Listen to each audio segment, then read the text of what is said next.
स्वागत है आप सभी का। आप देख रहे हैं महरो राजस्थान। आपके साथ मैं हूं स्वप्निल। बड़ी खबरों में बात होगी यूक्रेन में जारी संकट की। यूक्रेन में फंसे राजस्थान के छात्रों को भारत लाने के लिए सीएम गहलोत ने बड़ा फैसला लिया। बात करेंगे पीसीसी चीफ गोविंद सिंह डोटासरा की, जिन्होंने बीजेपी पर जमकर निशाना साधा।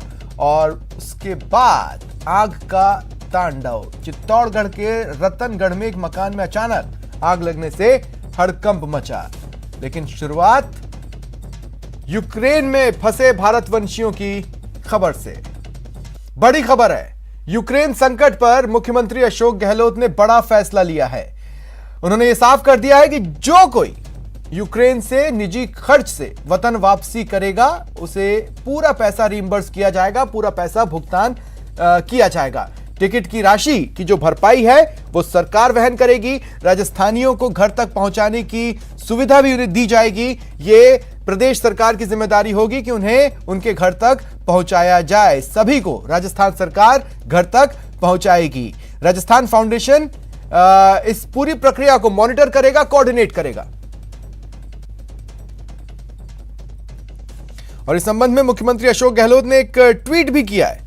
उन्होंने अपने ट्वीट में लिखा, यूक्रेन और रूस के बीच बने युद्ध के हालात के दौरान विदेश मंत्रालय की एडवाइजरी के बाद निजी खर्च से वतन वापस आने वाले राजस्थानियों के टिकट की राशि की भरपाई की जाएगी। दिल्ली, मुंबई और अन्य एयरपोर्ट्स पर आने वाले राजस्थानियों को घर तक पहुंचाने की सुविधा राजस्थान सरकार द्वारा करने के निर्देश दिए हैं। इसके लिए राजस्थान फाउंडेशन कोऑर्डिनेट करेगा।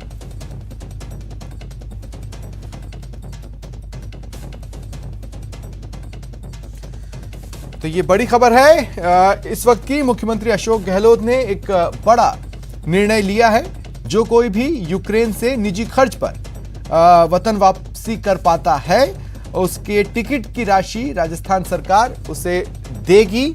साथ ही ये सुविधा भी देगी कि उसे उसके घर तक पहुंचाया जाए, वो भी सुरक्षित सकुशल। मुख्यमंत्री अशोक गहलोत ने इस फैसले के बारे में खुद ट्वीट कर जानकारी भी दी है।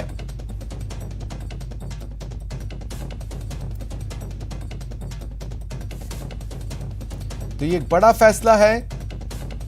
देखिए, यूक्रेन से जिस तरह की खबरें आ रही हैं, वहां पर जो छात्र फंसे हुए हैं, एटीएम से पैसे नहीं निकल रहे हैं, कैश की कमी है। और ऐसे में अगर किसी तरह वो पैसे जुगाड़ कर फ्लाइट की टिकट लेते हैं और वतन वापसी कर पाते हैं, तो जो पैसा उनका खर्च हुआ है वो राजस्थान सरकार उन्हें दे देगी। इसके अलावा वो अकेला महसूस न करें।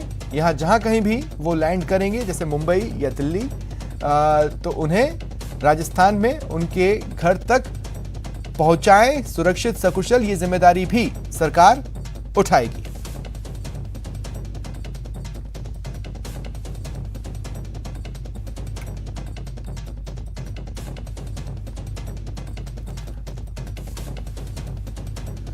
मुख्यमंत्री अशोक गहलोत ने ट्वीट कर इस संबंध में जानकारी भी दी है और ये पूरी जिम्मेदारी सौंपी गई है कोऑर्डिनेट करने की इस सारी चीज़ों की राजस्थान फाउंडेशन को, जो कि कोऑर्डिनेट करेगा टिकट के पैसों को लेकर और उन्हें एयरपोर्ट से राजस्थान लाकर उनके घर तक पहुंचाने में जो कोई भी मशीनरी या सरकारी विभाग आएगा उसके साथ कोऑर्डिनेट कर उसे सकुशल पहुंचाया जाएगा उसके घर तक।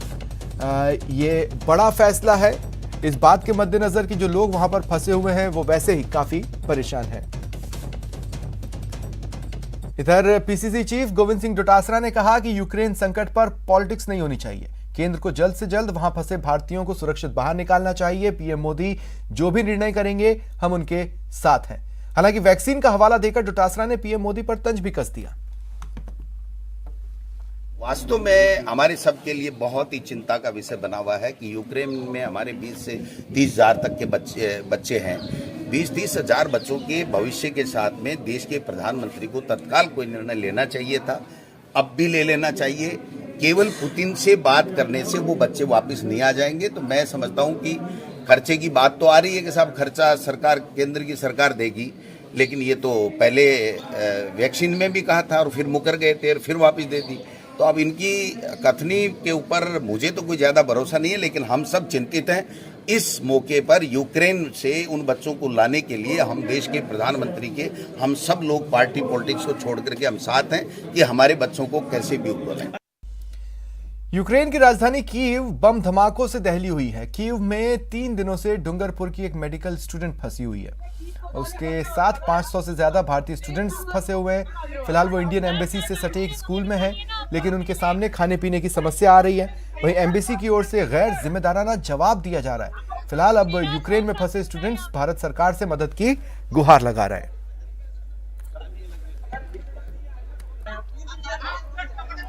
हम लोग यहाँ से 3 दिन से आए हुए हैं। 3 दिन से इंडियन एम्बेसी ने बोला हम आपको निकालेंगे। हर 5 मिनट में यहाँ पर एक बॉम्ब ब्लास्ट हो रहा है। कल पूरी रात की में बॉम्ब ब्लास्ट हुए, अभी भी बॉम्ब ब्लास्ट हो रहे हैं। अब इंडियन एम्बेसी को बोल रहे हैं, कोई बात तक करने को आने के लिए तैयार नहीं है। ये लोग जो भी आ रहे हैं बोल रहे हैं अपनी रिस्क पे निकल जाओ। बाहर ऐसी सिचुएशन बिल्कुल भी नहीं है कि 5 मिनट में आप लोग खड़े रहो।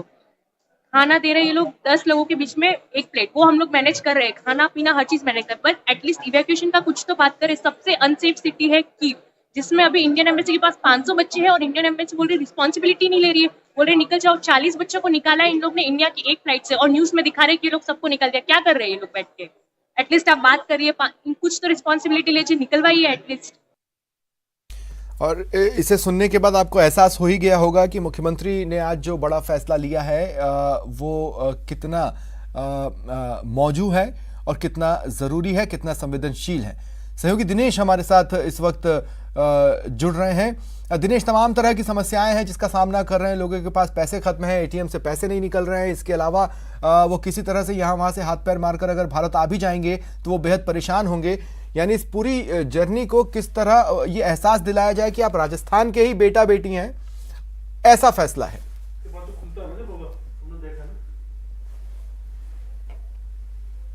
अब बिल्कुल स्वप्निल, देखिए बड़ा फैसला है और संवेदनशील फैसला है। जिस तरह की परिस्थिति आ गई है स्टूडेंट्स के सामने कि फ्लाइट्स के जो हैं रेट्स कई गुना बढ़ गए हैं। कहा है कि जो भी अपने खर्च से लौटते हैं वापस अपने वतन, उनका जो है खर्चा वो सरकार की ओर से वहन किया जाएगा।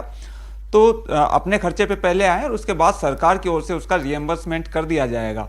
ना केवल रिएम्बर्समेंट किया जाएगा स्वप्निल, बल्कि ये बार बार कहा जा रहा है कि जो भी स्टूडेंट्स आ रहे हैं ऐसे संकट के दौर में, उनके रहने का खर्चा, जहां भी वो उतर रहे हैं फ्लाइट्स के जरिए, वहां पर उनके ठहरने का खर्चा और उसके साथ उन्हें जो है वो घर तक पहुंचाया जा रहा है। राजस्थान फाउंडेशन को इसकी जिम्मेदारी दी गई है। राजस्थान फाउंडेशन के जो कमिश्नर हैं धीरज श्रीवास्तव, उनको नोडल अधिकारी बनाया गया है और वो लगातार जुटे हुए हैं। लगातार तरह तरह से संपर्क साधा जा रहा है। 3 स्तर की व्यवस्था की गई है राजस्थान फाउंडेशन की ओर से। व्हाट्सएप के जरिए जो है संपर्क साधा गया है। इसके साथ ही कई हेल्पलाइन शुरू की गई है और इसके साथ ही ईमेल्स आदि के जरिए जो है राजस्थान फाउंडेशन से संपर्क साधा जा सकता है। जो भी लोग संपर्क साध रहे हैं उनको राज्य सरकार की ओर से सहायता पहुंचाई जा रही है। और ये बड़ा फैसला हम इसे कह सकते हैं ऐसे संकट के वक्त में, क्योंकि जैसे तैसे जो है कई गरीब परिवारों के बच्चे भी हैं जो आप जैसे तैसे पैसे का जुगाड़ करके अपने बच्चों को भेजते हैं वहाँ पर पढ़ने के लिए। लेकिन अब ऐसे वक्त में जबकि कई गुना जो है रेट्स बढ़ा दी गई है फ्लाइट्स की, क्योंकि रूस और यूक्रेन के बीच युद्ध छिड़ा हुआ है, तो ऐसे वक्त में उन्हें वापस लाने की, घर पर सकुशल वापस लाने की जिम्मेदारी सरकार उठा रही है। और ये गहलोत सरकार की संवेदनशीलता हम इसे कहेंगे। जिस तरीके से फैसला लिया गया है, और ये सरकार का दायित्व होता है कि जब भी प्रजा जो है वो संकट में हो तो इस तरह के कदम सरकार को उठाने होते हैं। और इस तरह की पहल जो है वो देखने को मिली है राजस्थान में सबसे पहले। दूसरे राज्यों को भी इस ऐसी पहल का जो है अनुसरण करना चाहिए, क्योंकि संकट का वक्त है और बड़ी संख्या में स्टूडेंट्स जो है वो फंसे हुए हैं। हालांकि देखिए राजस्थान की अगर बात करें तो अभी तक कोई ऐसा आधिकारिक आंकड़ा नहीं आया है कि राजस्थान के कितने स्टूडेंट हैं जो यूक्रेन में फंसे हुए हैं। लेकिन जैसे जैसे हालात बनते जा रहे हैं वैसे वैसे संपर्क जो है वो संपर्क साधा जा रहा है राज्य सरकार की ओर से। और राजस्थान फाउंडेशन के जो अधिकारी कर्मचारी हैं वो जुटे हुए इस काम में। विदेश मंत्रालय के साथ ही दूतावासों के जरिए संपर्क किया जा रहा है स्टूडेंट से और उन्हें सकुशल वापस अपने वतन लाने के जो है प्रयास लगातार जारी हैं। जी शुक्रिया तमाम जानकारी के लिए।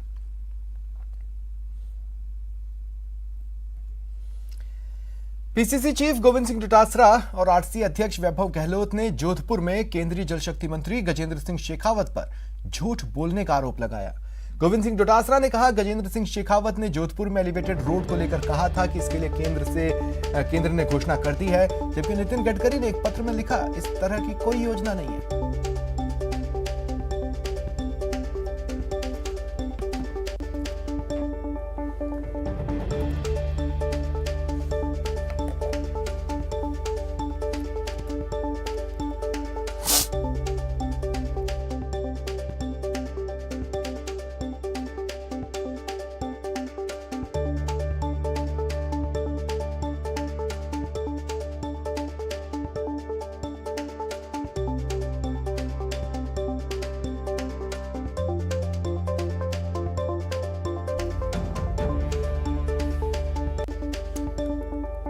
तो ये बड़ी खबर आपको बता रहे हैं। पीसीसी चीफ गोविंद सिंह डोटासरा और आरसी अध्यक्ष वैभव गहलोत ने बड़ा हमला बोला है केंद्रीय जल शक्ति मंत्री गजेंद्र सिंह शेखावत पर। इनका कहना है कि गजेंद्र सिंह शेखावत झूठ बोल रहे हैं। दरअसल ये मामला जोधपुर में एलिवेटेड रोड से जुड़ा हुआ है। डोटासरा का कहना है कि गजेंद्र सिंह शेखावत ने एलिवेटेड रोड को लेकर कहा था कि केंद्र सरकार ने घोषणा कर दी है, लेकिन नितिन गडकरी से एक जो पत्र में बातचीत हुई, उस पत्र में उन्होंने, नितिन गडकरी ने लिखा कि इस तरह की कोई योजना नहीं है।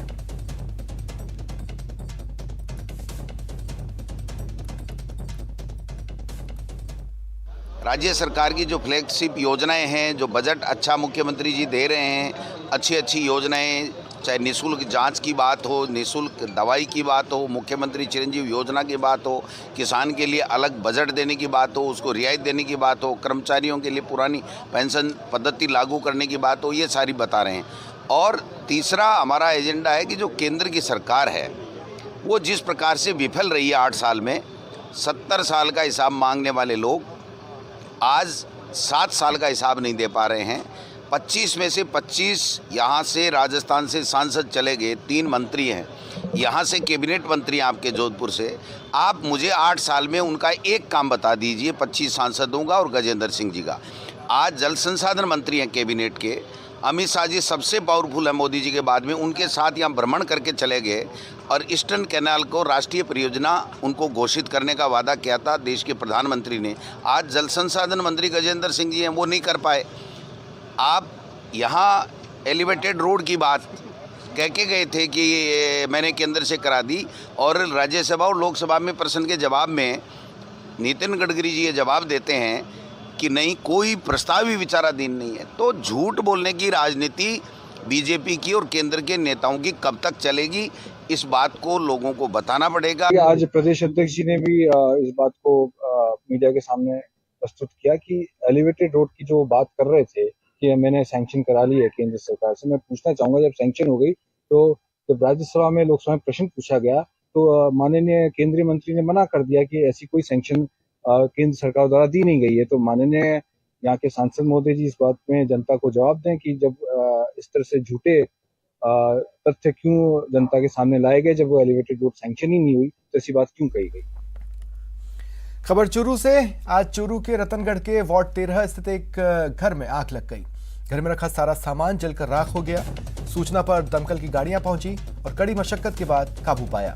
राहत की बात यह है कि घटना में किसी भी प्रकार की जनहानि नहीं हुई है। अभी लगभग आधा घंटा पहले हमें सूचना मिली, लाहौटी गली के अंदर में हमारे पार्षद महोदय के मकान के सामने राजू जी सिंधी के मकान पर आग लग गई। तो हमने त्वरित कार्रवाई करते हुए नगरपालिका से फायर को रवाना किया, दूसरी फायर भी मंगाई। हाथों हाथ ही हमने चूरू, छापर, राजदेसर और फतेहपुर 4 जगह से और फायर की व्यवस्था मंगा कर फायर ब्रिगेड मंगवा ली है, लेकिन आग पे काबू पा लिया गया है। ये बहुत सुकून की बात है हमारे लिए। अंदर जाकर के देखा काफ़ी नुकसान हुआ है और प्लास्टिक का सामान इन्होंने ऊपर रखा हुआ था, वो सारा सामान जल। कोटा में बीजेपी नेता विक्की की हत्या के बाद एमबीएस अस्पताल की मॉर्चुरी को छावनी में तब्दील कर दिया गया है। यहां डीएसपी के साथ साथ 4 एसएचओ, 50 से ज्यादा जवान तैनात हैं। हालांकि पुलिस ने मृतक का शव पोस्टमार्टम के बाद परिजनों को सौंपा। विक्की की हत्या शुक्रवार देर रात साबरमती कॉलोनी में हुई थी। हत्या की वारदात के बाद एमबीएस अस्पताल और थाने के बाहर लोगों ने हंगामा किया, जिसके बाद अस्पताल समेत पूरे इलाके को छावनी में तब्दील कर दिया गया। इसकी जितनी निंदा की जाए कम है। वो भाजपा के समर्पित कार्यकर्ता था, उसकी हत्या की हम निंदा भी करते हैं, भर्त्सना करते हैं। हम भाजपा परिवार के लोग उनके परिजनों को सांत्वना देते हैं, हम उनके साथ हैं और हम ये भी मांग करते हैं कि जो हत्यारे हैं पुलिस तुरंत उनको गिरफ्तार करके कड़ी से कड़ी कार्रवाई करे। थाना क्षेत्र में जो प्रकरण दर्ज हुआ है हत्या का, उस संबंध में 2 अभियुक्तों को गिरफ्तार कर लिया गया है और शेष के लिए टीमें रवाना की गई हैं। आज विक्की आर्य है मृतक, इसका मेडिकल बोर्ड से पोस्टमार्टम करवा के और बॉडी परिजनों को सुपुर्द कर दी है। जो शेष अभियुक्त हैं उनकी गिरफ्तारी के लिए हमारी टीमें लगातार प्रयासरत हैं, जल्दी गिरफ्तारी करें। 2 गिरफ्तार कुछ किए जा चुके हैं, 5 लोगों के नाम आ रहे हैं और कुछ अन्य हैं उनको। आरसीए अध्यक्ष वैभव गहलोत ने अपने 1 दिवसीय दौरे पर जोधपुर में बरकतुल्ला खान स्टेडियम का दौरा किया और विकास कार्यों, स्टेडियम मॉडिफिकेशन के विभिन्न कार्यों का जायजा लिया। राज्य सरकार की मंशा और जारी बजट के अनुरूप हो रहे कार्यों की समीक्षा की। वैभव गहलोत के अनुसार आईपीएल और अंतर्राष्ट्रीय स्तर के मैच कराना प्राथमिकता है, लेकिन जब तक मामले में स्टेडियम आरसीए को हैंडओवर नहीं हो जाता तब तक कुछ भी कहा नहीं जा सकता। ये आप सबको ध्यान होगा, लगभग 3 महीने पहले भी जब माननीय मुख्यमंत्री जी जोधपुर पधारे थे, मैंने निवेदन किया था कि एक समीक्षा आप कर लें अधिकारियों के साथ कि स्टेडियम की क्या प्रोग्रेस है। और मुझे खुशी है उस वक्त प्रदेश अध्यक्ष जी भी जोधपुर मौजूद थे और मुख्यमंत्री जी ने और प्रदेश कांग्रेस के अध्यक्ष डोटासरा जी ने, तो उन्होंने मिलकर समीक्षा करी थी और उस टाइम जो निर्देश दिए गए उनके द्वारा अधिकारियों को, और मुझे खुशी है कि उस पर बात आगे और प्रोग्रेस बढ़ रही है।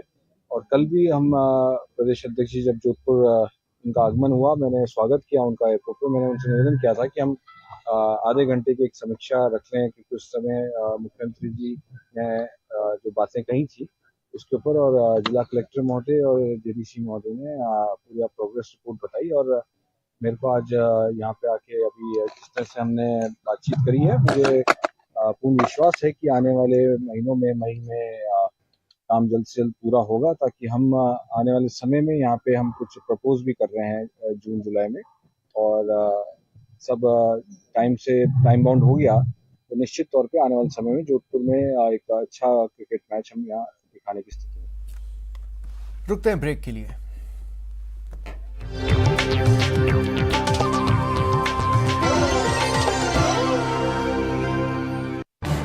इस न्यूज हेडलाइंस के प्रायोजक पेट सफा आयुर्वेदिक चूर्ण, पेट सफा हर रोग दफा।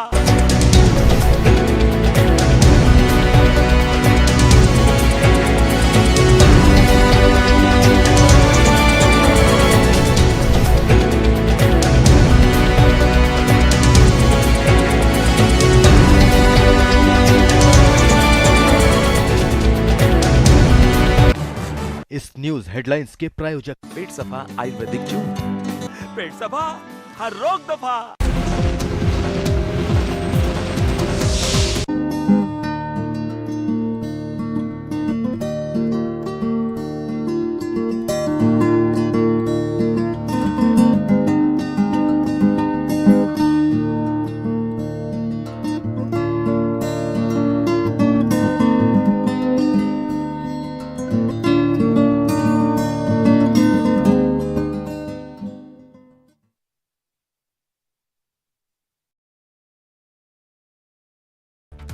यूक्रेन में फंसे स्टूडेंट्स को लेकर गंगानगर सांसद निहालचंद मेघवाल ने भी अपनी चिंता जताई। हालांकि उन्होंने यूक्रेन में फंसे सभी स्टूडेंट्स और उनके परिजनों को आश्वस्त किया कि सरकार सभी की सुरक्षित वापसी को लेकर हर संभव कोशिश कर रही है। कोटा में 1 मार्च से ऑपरेशन संबल अभियान चलाया जाएगा। इस अभियान के तहत सामाजिक सुरक्षा पेंशन योजना, दिव्यांगजनों, अनुसूचित जाति, अनुसूचित जनजाति के सहायता योजना के पात्र लोगों को चिन्हित कर उन्हें योजनाओं का लाभ दिया जाएगा।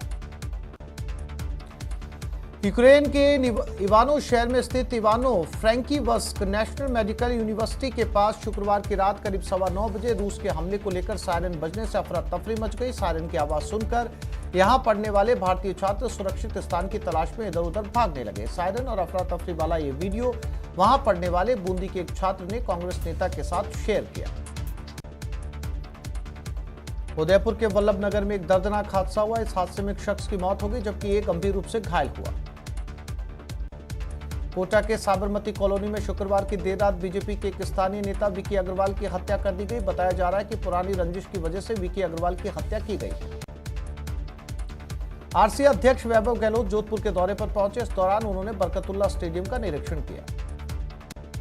बारा शहर के कोतवाली थाना क्षेत्र में पैसों के लेन देन के विवाद को लेकर पिता पुत्र ने मिलकर युवक पर हथियार से हमला कर दिया, जिसमें युवक गंभीर रूप से घायल हो गया। कोटा में तेज रफ्तार बाइक से नीचे गिरने से एक महिला की मौत हो गई। मृतका कमलाबाई शिव सागर कॉलोनी की निवासी थी। कमलाबाई अपने बेटे के साथ बाइक पर सवार होकर खेत में चारा काटने के लिए जा रही थी। राजस्थान अनुसूचित जाति वित्त और विकास कॉर्पोरेशन के अध्यक्ष नियुक्त होने पर डॉक्टर शंकर यादव पहली बार राजसमंद पहुंचे। इस दौरान उनका मेवाड़ी पगड़ी पहनाकर स्वागत किया गया। करौली के टोडा भीम से जयपुर की ओर जा रही एक बस ने मोटर बाइक को टक्कर मार दी। हालांकि दुर्घटना में किसी को चोट नहीं आई, लेकिन मामले को लेकर बाइक सवार और बस चालक आपस में भिड़ गए।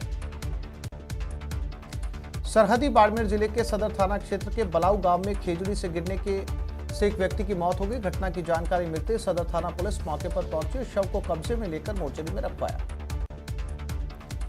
बीकानेर में किन्नरों के दो गुटों में होली की उगाई को लेकर मारपीट का मामला सामने आया। एक पक्ष ने आरोप लगाया कि बाहर से आए किन्नरों ने यहां बदमाश युवकों के साथ मिलकर बीकानेर के किन्नरों के साथ मारपीट की। अजमेर के पेट्रोल पंप कारोबारी पर 6 राउंड फायरिंग कर दहशत फैलाकर 5 करोड़ की फिरौती मामले में अजमेर पुलिस ने पंजाब से 2 सुपारी किलर को गिरफ्तार किया। चिकित्सा विभाग के सचिव आशुतोष एनटी पेडनेकर ने प्रदेश के स्वास्थ्य अधिकारियों के साथ वीसी के जरिए बैठक कर विभागीय योजनाओं की समीक्षा करते हुए बेहतर कार्य करने के निर्देश दिए। बांसवाड़ा की पॉक्सो कोर्ट ने नाबालिग से रेप मामले में दोषी को 10 साल की कैद की सजा सुनाई। दोषी पर 28,000 का अर्थदंड भी लगाया गया है। उदयपुर में एडीजे फास्ट ट्रैक कोर्ट ने 7 साल पुराने हत्या के मामले में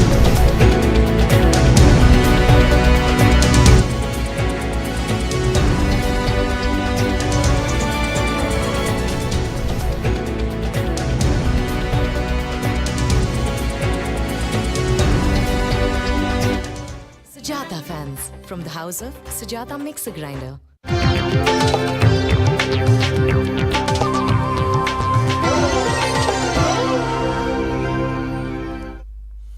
यूक्रेन में फंसे लोगों को सकुशल भारत लाने को लेकर बीजेपी ने यूक्रेन दूतावास को पत्र लिखा है। इसे लेकर बीजेपी प्रदेश अध्यक्ष पूनिया से खास बात की संवाददाता लवली वधवा ने। यूक्रेन में फंसे राजस्थान के छात्रों के लिए राजस्थान के बीजेपी अध्यक्ष सतीश पूनिया ने विदेश मंत्री को पत्र लिख करके कहा है कि उन्हें मदद पहुंचाई जाए। किस तरह का पत्र आपने लिखा है सर, और क्या किस तरह की मदद हमने केंद्र सरकार से मांगी यूक्रेन में फंसे छात्रों के लिए? हमारे पास में जब से ये घटना हुई थी, रैंडम कॉल्स आ रहे हैं वहाँ के विद्यार्थियों के लिए जो राजस्थान से ताल्लुक रखते हैं। हमारा अनुभव ये है कि पिछली बार जब कोरोना के कालखंड में मैं व्यक्ति से एस जयशंकर जी से मिलने के लिए गया था और वंदे भारत मिशन में राजस्थान के बहुत सारे प्रवासी विद्यार्थी सुरक्षित यहाँ पर आए थे, तो उनको एक उम्मीद है। पत्र इसी लिहाज से लिखा है कि यहाँ की जो सरकार है, वहाँ के दूतावास को या जो नज़दीक के दूतावास हैं पोलैंड में, हंगरी में, वहाँ पर जो विद्यार्थी जाएंगे, डिपोर्ट होंगे, उनको वहाँ ठीक तरीके से सहूलियतें मिल जाएं और उसके बाद उनकी स्वदेश वापसी सकुशल तरीके से हो जाए। हालांकि संख्या बड़ी है, पर भारत की सरकार ने ये पहल शुरू कर दी है, तो हमने अपनी केंद्र सरकार के जो मंत्रीगण हैं उनको भी आग्रह किया है और हम लोग भी निरंतर संपर्क में कोशिश करेंगे कि राजस्थान के लोगों के लिए पोलैंड में हम लोग को इस तरीके की हेल्पलाइन शुरू कर सकें, जहां से वो अप्रोच करें, उनको गाइडेंस मिलती रहे। तो मैं लगातार संपर्क में हूं, कोशिश करेंगे कि राजस्थान के लोगों को प्राथमिकता मिले। पूनिया जी, अशोक गहलोत ने एक ऐलान किया है, ट्वीट किया उन्होंने कहा है कि जो बच्चे वहां से आ रहे हैं राजस्थान के, उन्हें उनका पैसा जो है वो रिडीम किया जाएगा, जो भी उनका खर्च हो रहा है वो दिया जाएगा। तो इस पर क्या कहना है, बीजेपी क्या कहना चाहती है? देखिए, वो उन्होंने क्या कहा है और क्या करेंगे, लेकिन वो अक्सर पॉपुलिस्टिक बात कहते हैं ऐसे मुद्दे पर, तो वो कितना कर पाएंगे धरातल पे दिगर बात है। लेकिन वो कई बार, क्योंकि बहुत पुराने परिपक्व राजनेता हैं और वो ऐसे अवसर ढूंढते हैं, पर मुझे लगता है कि भारत सरकार ने जो पहल की है वो अभिनव भी है और विद्यार्थियों के हित में भी है। वो कुछ करते हैं तो अच्छी बात है। जयपुर से कैमरा पर्सन दिलीप चेची के साथ लवली वधवा, न्यूज 18 राजस्थान, जयपुर। सरसों के भाव में अचानक आई जोरदार नरमी को लेकर किसानों ने अनाज मंडी के गेट पर प्रदर्शन किया। दौसा की मंडी में सरसों की बम्पर आवक हो रही है, लेकिन किसानों को सरसों की उपज का सही भाव नहीं मिल रहा। किसानों का कहना है 3 दिन पहले तक मंडी में सरसों का भाव 7,000 रुपए प्रति क्विंटल से भी ज्यादा था। आज 4 से 5,000 रुपए के बीच ही सरसों की खरीद हो रही है। किसान आरोप लगा रहे हैं कि भाव की हेराफेरी में मंडी कारोबारियों की मिलीभगत है।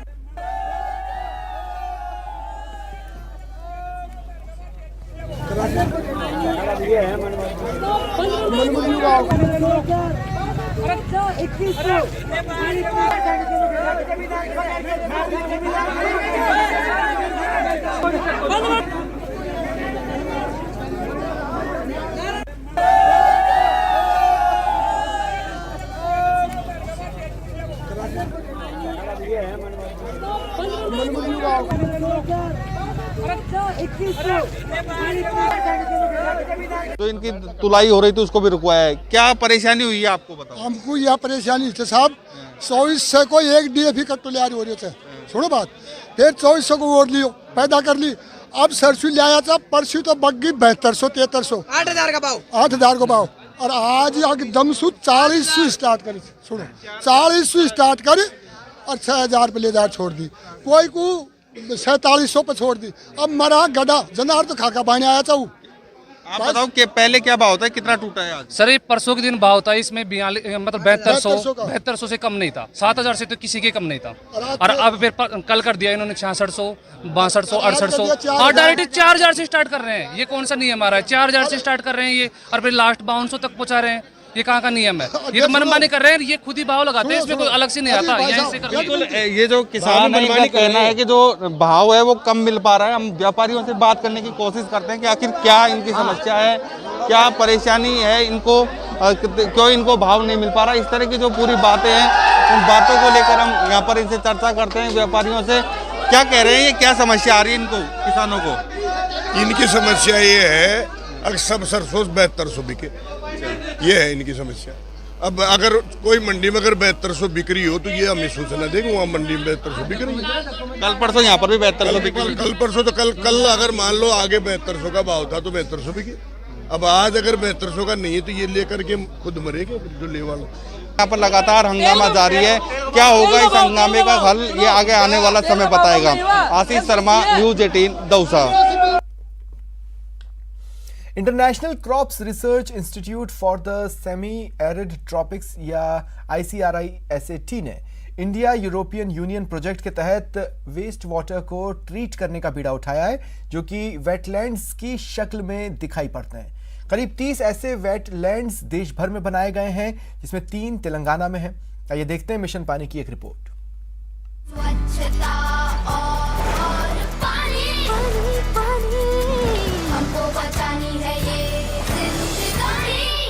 Communities are using raw wastewater for centuries for agriculture, hence often they are unaware of its perils, and without access to any kind of wastewater treatment technology, they feel helpless also.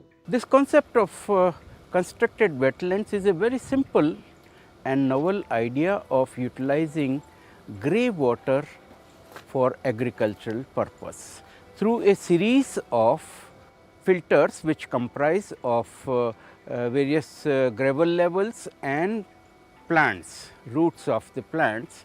These act as filter. The water passes through this filter and is converted through biological system for usable water in agriculture. Any dryland agriculture crop can be easily grown with this. We work on different phenotyping, advanced phenotyping system, which can help in crop production, which can adapt better to the dryland system. So the constructed wetlands are not only about the recycled water, but you need a crop which can adapt there and grow there and be more productive, so that the system itself is self-sustainable. 80% of the water supplied to a village comes out as a dilute wastewater. Hence, constructed wetland can promote its reuse. So, it is really still an area where we need to work more. Awareness generation and capacity building make communities involved and embrace the technology.